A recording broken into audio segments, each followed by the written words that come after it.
प्रिय छात्रों, कल कर्नाटका संपदा के बारे में थोड़ा जानकारी प्राप्त कर दिया है। यहाँ एक निबंध है। इस निबंध के द्वारा कर्नाटक का कला वैभव, संस्कृति, संस्कार, सांस्कृतिक और महान व्यक्तियों के बारे में थोड़ा सा जानकारी प्राप्त किया गया है। और उसके साथ साथ प्राकृतिक सौंदर्य, कर्नाटक राज्य के प्राकृतिक सौंदर्य, कर्नाटक राज्य का प्रकृति सुंदर और समृद्धि बनाया है, क्योंकि प्रकृति माता ने अपने हाथों से सौराकर राज्य को सुंदर और समृद्धि बनाया है। कर्नाटक की प्रकृति का सूक्ष्म नयन मनोहर है। पश्चिम में विशाल अरबी समुद्र लहराता है। इसी प्रांत में दक्षिण से उत्तर की छोर तक फैली लंबी पर्वतमालाओं को पश्चिम घाट कहते हैं। इन्हीं कुछ भागों को सह्याद्री भी कहलाता है। दक्षिण में नीलगिरी पर्वतमालाएं शोभायमान है। कर्नाटक में कन्नड़ भाषा बोली जाती है। इसकी राजधानी बेंगलुरु है। यहाँ देश विदेश के लोग आकर बस गए हैं। बेंगलुरु केवल शिक्षा का केंद्र ही नहीं है, उसके साथ साथ उद्योग केंद्र भी है। यहाँ बहुत प्रसिद्ध वैज्ञानिक संस्था है। विज्ञान संस्था HAL, Hindustan aeronautical limited, HMT, Hindustan machine tools, ITI, Indian telephone industry, BHEL, Bharat heavy electronic limited, BEL, Bharat electricals limited, ऐसे जैसे बहुत संस्थाएं हैं। बेंगलुरु नगर को सिलिकॉन सिटी नाम से भी पुकारा जाता है। Sir C V Raman, Visvesvaraya, C N Rao, Shakuntala Devi जैसे दिग्गजों ने वैज्ञानिक और प्रौद्योगिक क्षेत्र में नारायण मूर्ति अपने महत्तर उपलब्धियों से कर्नाटक को विश्व पटल पर अंकित किया गया है। सन 2013 में सर सीएन राव को सर्वोच्च पुरस्कार भारत रत्न मिला है। सोना, तांबा, लोहा आदि कई प्रकार के उपयोगी धातु मिलते हैं। भद्रावती में कागज, लोहे और इस्पात के बड़े कारखाने हैं। इसके अलावा कर्नाटक में चीनी, सीमेंट, रेशमा, कागज उत्पादन के अनेक कारखाना है। कर्नाटक को चंदन का आगर कहते हैं, क्योंकि कर्नाटक में चंदन का पेड़ विपुल मात्रा में है। इस कारण से चंदन का आगर कहते हैं। चंदन का तेल, साबुन, कलाकृतियां भी बनाया जाता है। कर्नाटक में कावेरी, कृष्णा, तुंगभद्रा नदी अनेक नदियां बहती है। इन नदियों को बांधा बनाया जाता है। इसमें हजारों एकड़ जमीन सिंची जाती है। इसके अलावा इन नदियों के जलाशयों की सहायता से ऊर्जा उत्पादन केंद्र का भी स्थापित किया गया है। जोगा, हब्बी, शिवनसमुद्र, गोकाक यहाँ प्रसिद्ध जलप्रपात है। कर्नाटक राज्य की शिल्पकला अनोखी है। बादामी, ऐहोळे, पट्टदकल्लु जो मंदिर है वह शिल्पकला और वास्तुकला का अद्भुत दृष्टांत है। बेलूरू, हळेबीಡು, सोमनाथपुरम में जो मंदिर है वह जो मूर्तियां है वह सजीव लगती है। ये सुंदर मूर्तियां में रामायण, महाभारत और पुराण की कहानियां सुनाती है। श्रवणबेळगोಳ में 57 फुट की ऊंची गोमटेश्वर की एकशिला प्रतिमा है, जो दुनिया को त्याग और संदेश का क्रांति का संदेश दे रहे हैं। बीजापुर का गोला गुंबज विस्परिंग गैलरी वास्तुकला का अद्वितीय दृष्टांत है। मैसूर में राजमहल, प्राचीन सेंट फिलोमिना चर्च, जगमोहन राजमहल, पुरातत्व वस्तु संग्रहालय अत्यंत आकर्षणीय है। ಇಲ್ಲಿವರೆಗೂ ಆಗಿತ್ತು ಮಕ್ಕಳೇ, ನಾವು ಇಷ್ಟು ವಿಚಾರಗಳನ್ನು ತಿಳ್ಕೊಂಡಿದ್ದೀವಿ ಕರ್ನಾಟಕದ ಬಗ್ಗೆ. ಶಿಲ್ಪಕಲೆ, ವಾಸ್ತುಕಲೆ ಮತ್ತೆ ಅಲ್ಲಿರುವಂತಹ ದೇವಾಲಯಗಳು, ಶಿಲ್ಪಕಲೆ ಮತ್ತು ವಾಸ್ತುಕಲೆಗೆ ಪ್ರಸಿದ್ಧಿಯಾಗಿರುವಂತಹ ದೇವಾಲಯಗಳ ಬಗ್ಗೆನೂ ಸಹ ನಾವು ತಿಳ್ಕೊಂಡಿದ್ದೀವಿ. ಅಷ್ಟೇ ಅಲ್ಲ, ಇದರಲ್ಲಿ ವಿಜ್ಞಾನ ಸಂಸ್ಥೆಗಳು ಇದ್ದಾವೆ. ಅಂತಹ ಬೃಹತ್ ವಿಜ್ಞಾನ ಸಂಸ್ಥೆಗಳ ಬಗ್ಗೆನೂ ಸಹ ನಾವು ಇವತ್ತು ಪಾಠದಲ್ಲಿ ತಿಳ್ಕೊಂಡಿದ್ದೀವಿ. ಹಾಗಾಗಿ ನಮ್ಮ ಕರ್ನಾಟಕವನ್ನ ಚಂದಂತ ಹಾಗರ್ ಅಂತ ಕರೀತಾರೆ. ಯಾಕೆ ಕರೀತಾರೆ ಅನ್ನೋದು ಸಹ ನಾವು ತಿಳ್ಕೊಂಡಿದ್ದೀವಿ. ಅದಾದ ಮೇಲೆ ಇನ್ನ ನಮ್ಮ ಸಾಹಿತ್ಯಕಾರರ ಬಗ್ಗೆ ತಿಳ್ಕೊಳ್ಬೇಕು.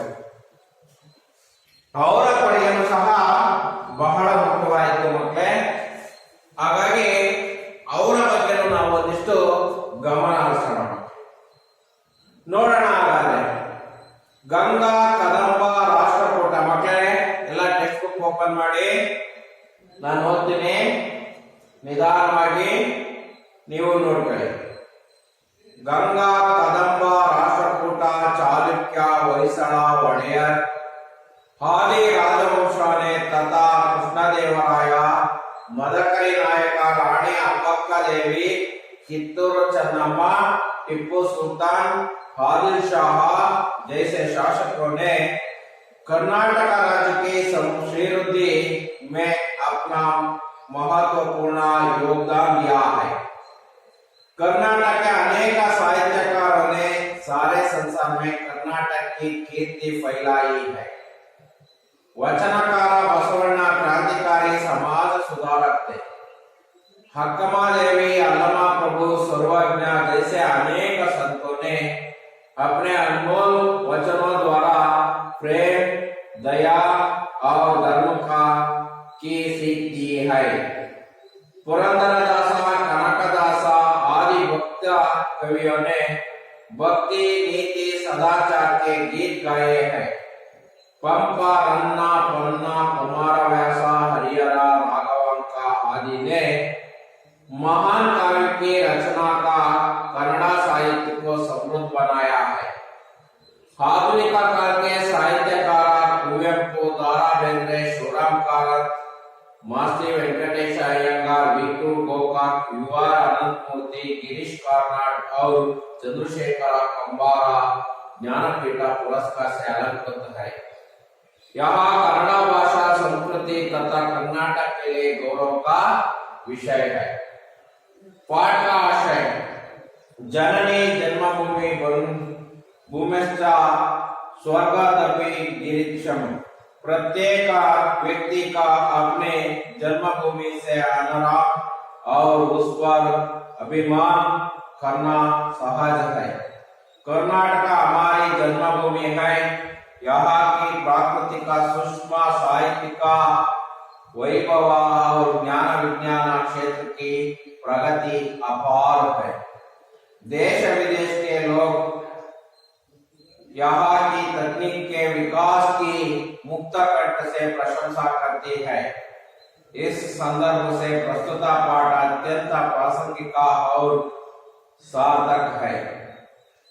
विस्परिंग गैलरी टिप्पणी: यहाँ विजयपुर के विश्वविख्यात गोला गुंबज में है। इसकी वास्तुकला अनोखी है। इस गुंबज के एक छोर से धीमी आवाज में बातें करें तो वह विरुद्ध छोर से स्पष्ट सुनाई देती है। इस गुंबज की एक और विशेषता यह है कि यह एक बार आवाज निकलने से यह 7 बार प्रतिध्वनित होती है।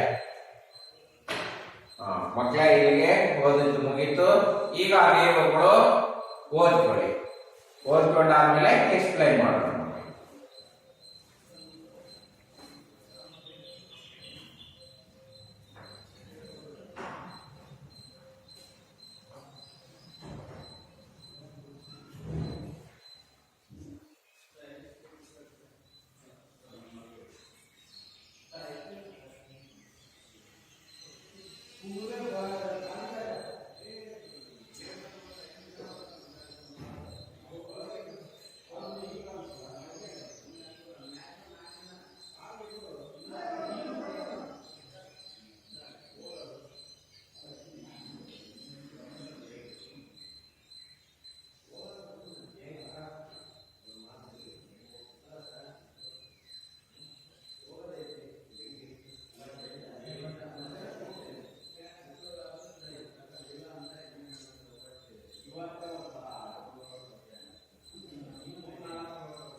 ಗಂಗಾ ಕದಂಬ ರಾಷ್ಟ್ರಕೂಟ ಚಾಲುಕ್ಯ ಹೊಯ್ಸಳ ಒಡೆಯರ್ ಆದಿ ರಾಜವಂಶವನ್ನೇ ತಥಾ ಕೃಷ್ಣದೇವರಾಯ ಮದಕರಿ ನಾಯಕ ರಾಣಿ ಅಬ್ಬಕ್ಕದೇವಿ ಕಿತ್ತೂರು ಚೆನ್ನಮ್ಮ ಟಿಪ್ಪು सुल्तान आदिल शाह जैसे शासकों ने कर्नाटक का राज्य की श्रीवृद्धि में अपना महत्वपूर्ण योगदान दिया है। ಗಂಗರು ಕದಂಬರು ರಾಷ್ಟ್ರಕೂಟ ಚಾಲುಕ್ಯ ಹೊಯ್ಸಳ ಒಡೆಯರ್ ಇವರೆಲ್ಲ ರಾಜವಂಶರು, ಇವರೆಲ್ಲ ನಮ್ಮ ಕರ್ನಾಟಕ ರಾಜ್ಯವನ್ನ ಆಳ್ವಿಕೆಯನ್ನ ಮಾಡಿದಂತವರು. ಗಂಗರು, ಕದಂಬರು, ರಾಷ್ಟ್ರಕೂಟರು, ಚಾಲುಕ್ಯರು, ಹೊಯ್ಸಳರು, ಒಡೆಯರ್ ಇವರೆಲ್ಲ ನಮ್ಮ ರಾಜ್ಯವನ್ನ ಆಳ್ವಿಕೆಯನ್ನ ಮಾಡಿದಂತವರು. ಅದಲ್ಲದೆ ಕೃಷ್ಣದೇವರಾಯ ಮದಕರಿ ನಾಯಕ ರಾಣಿ ಅಬ್ಬಕ್ಕದೇವಿ ಕಿತ್ತೂರು ಚೆನ್ನಮ್ಮ ಟಿಪ್ಪು ಸುಲ್ತಾನ್ ಆದಿಲ್ ಶಾಹ ಇವರೆಲ್ಲ शासकों कर्नाटक राज्य की कर्नाटक राज्य श्रीवृद्धि में अपना महत्वपूर्ण योगदान दिया है। ಶ್ರೀವೃದ್ಧಿಯನ್ನ ಮಾಡೋಕೆ ಹಾಗಾದ್ರೆ ಸಮೃದ್ಧಿಯನ್ನ ಮಾಡೋದಕ್ಕೆ, ಹೆಸರನ್ನ ಮಾಡೋದಕ್ಕೆ, ಪ್ರಗತಿಯನ್ನ ಸಾಧಿಸೋದಕ್ಕೆ ಇವರೆಲ್ಲ ಯೋಗದಾನವನ್ನ ಮಾಡಿದ್ದಾರೆ. ಕರ್ನಾಟಕದ ಅನೇಕ ಸಾಹಿತ್ಯಕಾರರು ಸಾರೆ ಸಂಸಾರ में ಪೂರ್ತಿ ಜಗತ್ತಿನಲ್ಲೇ ಪೂರ್ತಿ ವಿಶ್ವದಲ್ಲೇ ಕರ್ನಾಟಕ ಕೀರ್ತಿ ಫೈಲಾಯಿ, ಕರ್ನಾಟಕದ ಕೀರ್ತಿಯನ್ನ ಹರಡಿದ್ದಾರೆ.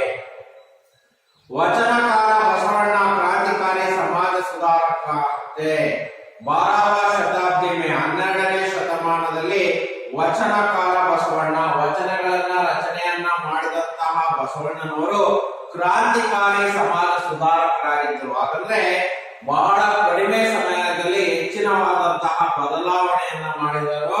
ಸಮಾಜದಲ್ಲಿ ಅನೇಕ ಸುಧಾರಣೆಗಳನ್ನ ತಂದಂತಹ ಬಸವಣ್ಣನವರು 12ನೇ ಶತಮಾನದಲ್ಲಿ ವಚನಕಾರ ಬಸವಣ್ಣನವರು ಒಂದು ಸಮಾಜವನ್ನ ಸುಧಾರಣೆಯನ್ನ ಮಾಡಿದಂತವರು. ಇಲ್ಲಿದ್ದಂತಹ ಕೆಟ್ಟ ಪದ್ಧತಿಗಳನ್ನ ನಿರ್ಮೂಲನೆಯನ್ನ ಮಾಡಿದಂತವರು.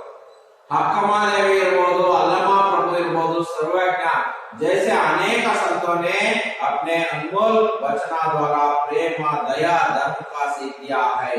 ಇವರೆಲ್ಲರೂ ಸಹ ಅಕ್ಕಮಹಾದೇವಿ, ಅಲ್ಲಮಾ ಪ್ರಭು, ಸರ್ವಜ್ಞ ಇವರೆಲ್ಲ ವಚನಗಳನ್ನ ರಚನೆಯನ್ನ ಮಾಡಿಬಿಟ್ಟು ಈ ವಚನಗಳ ಮೂಲಕ ಜನಗಳಿಗೆ, ಸಮಾಜಕ್ಕೆ ಒಂದು ಸಂದೇಶಗಳನ್ನ ಕೊಡ್ತಾ ಇದ್ರು. ಸಮಾಜದಲ್ಲಿ ಹೋಗುವಂತಹ ಆಗುವವುಗಳಿಗೆ ಅವುಗಳನ್ನ ತಿದ್ದುವಂತಹ ಕೆಲಸವನ್ನ ಮಾಡ್ತಾ ಇದ್ರು. ಇಲ್ಲದಂತಹ ಕೆಟ್ಟ ಪದ್ಧತಿಗಳನ್ನ ನಿರ್ಮೂಲನೆಯನ್ನ ಮಾಡೋದಕ್ಕೆ ಪ್ರಯತ್ನವನ್ನ ಮಾಡಿದಂತವ್ರು.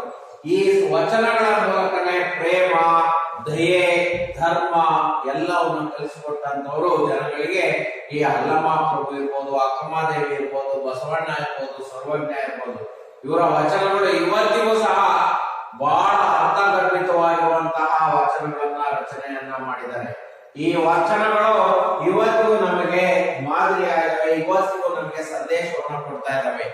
ಇವತ್ತು ನಾವು ಇವುಗಳಿಂದ ಕಲಿಯುವಂತದ್ದು ಬಾರಿ ಇದೆ. ಈ ವಚನಗಳ ಮೂಲಕ ನಾವು ಕಲಿಯುವಂತದ್ದು ಬಹಳಷ್ಟು ವಿಚಾರಗಳಿದೆ ನಮಗೆ. ಹಾಗಾಗಿ ಇಂತಹ ವಚನಗಳನ್ನ ನಮಗೆ ಬಸವಣ್ಣನವರಿರ್ಬೋದು, ಅಲ್ಲಮಾ ಪ್ರಭು ಇರ್ಬೋದು, ಅಕ್ಕಮಹಾದೇವಿ ಇರ್ಬೋದು, ಇವರೆಲ್ಲ ನಮಗೆ ಕಲಿಸಿಕೊಟ್ಟಂತವ್ರು. ಪುರಂದರದಾಸ, ಕನಕದಾಸ आदि भक्त कवियों ने भक्ति, नीति, सदाचार के गीत गाए हैं. ಪುರಂದರದಾಸರಿರ್ಬೋದು, ಕನಕದಾಸರಿರ್ಬೋದು, ಇವರೆಲ್ಲ ಭಕ್ತಿ ಕವಿಗಳು.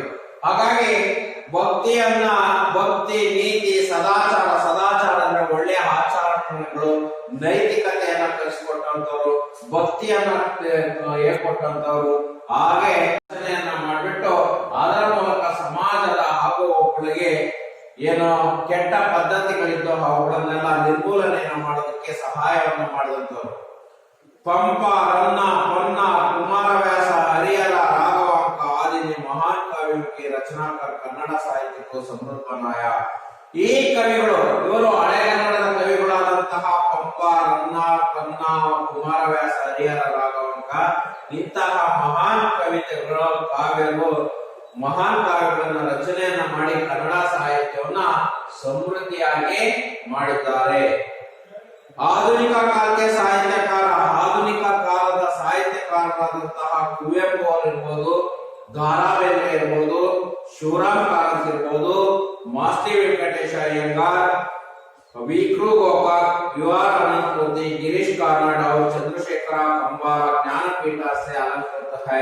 ಇವರೆಲ್ಲ ಜ್ಞಾನಪೀಠವನ್ನು ಪಡೆದಂತಹ 8 ದಿಗ್ಗಜರು ಅಂತ ಹೇಳಬಹುದು. ನಮ್ಮ ಕರ್ನಾಟಕದ 8 ಜ್ಞಾನಪೀಠ ಪುರಸ್ಕಾರವನ್ನು ಪಡೆದಂತಹ ದಿಗ್ಗಜರು ಇವತ್ತು ನಿಜವಾಗ್ಲೂ ನಮಗೆ ಬಹಳ ಹೆಮ್ಮೆ ಆಗುತ್ತೆ. ಕರ್ನಾಟಕದಲ್ಲಿ 8 ಜನ ಎಂತ ಜ್ಞಾನಪೀಠವನ್ನ ಪುರಸ್ಕಾರವನ್ನು ಪಡೆದಂತಹ ಕವಿಗಳಿದ್ರು ಅನ್ನೋದಕ್ಕೆ ನಾವು ಹೇಳ್ಕೊಳ್ಳೋಕೆ ಬಹಳ ಹೆಮ್ಮೆ ಆಗುತ್ತೆ ಮಕ್ಕಳೇ. ಇಂತಹ ಮಹಾನ್ ಕವಿಗಳು ಏನ್ ಮಾಡಿದ್ರು, ನಮ್ಮ ಕನ್ನಡ ಸಾಹಿತ್ಯವನ್ನ ಬೆಳೆಸಿದಂತವರು ಇವರೆಲ್ಲರೂ ಸಹ. ಯಾವ ಕನ್ನಡ ಭಾಷಾ ಸಂಸ್ಕೃತಿ ತಥಾ कर्नाटक के लिए गौरव का विषय है. ಇದು ಕನ್ನಡ ಭಾಷೆ ಸಂಸ್ಕೃತಿ ಮತ್ತೆ ನಮಗೆ ಎಲ್ಲರಿಗೂ ಒಂದು ಗೌರವವನ್ನ ತರುವಂತಹ ವಿಚಾರ ಆಗಿದೆ ಮಕ್ಕಳೇ. ಹಾಗಾಗಿ ಇಂತಹ ವಿಚಾರಗಳ ಬಗ್ಗೆ ನಾವು ಇವತ್ತು ತಿಳ್ಕೊಂಡಿದ್ದೀವಿ. ಕನ್ನಡ ಸಾಹಿತ್ಯ ಮತ್ತು ಸಂಸ್ಕೃತಿಯ ಬಗ್ಗೆ ತಿಳ್ಕೊಂಡಿದ್ದೀವಿ. ಇಲ್ಲಿ ನಮ್ಮ ರಾಜ್ಯವನ್ನು ಆಳಿದಂತಹ ರಾಷ್ಟ್ರಕೂಟರು, ಗಂಗರು, ಈ ರಾಜವಂಶಗಳ ಬಗ್ಗೆನೂ ಸಹ ನಾವು ಇವತ್ತು ಬಹಳಷ್ಟು ವಿಚಾರಗಳನ್ನ, ಸಾಹಿತ್ಯಕಾರರ ಬಗ್ಗೆನೂ ಸಹ ನಾವು ಇವತ್ತು ತಿಳ್ಕೊಂಡಿದ್ದೀವಿ ಮಕ್ಕಳೇ. ಹಾಗಾಗಿ ಇಲ್ಲಿಗೆ ಈ ಪಾಠ ಮುಗೀತು ಮಕ್ಕಳೇ. ಇದರ ಮುಂದುವರೆದ ಭಾಗ ಏನು, ಘಟಕ ಪರೀಕ್ಷೆ. ನಾಳೆ ನಾವು ಘಟಕ ಪರೀಕ್ಷೆಯನ್ನು ಮಾಡೋಣ. ಇದಕ್ಕೆಲ್ಲ ನೋಟ್ಸ್ ಬರ್ಕೊಂಡು ನೀವು ರೆಡಿ ಆಗಿರ್ಬೇಕು ಅಂತ ಹೇಳ್ತಾ ಈ ಪಾಠವನ್ನು ಮುಗಿಸ್ತಿದ್ದೇನೆ. ಧನ್ಯವಾದ.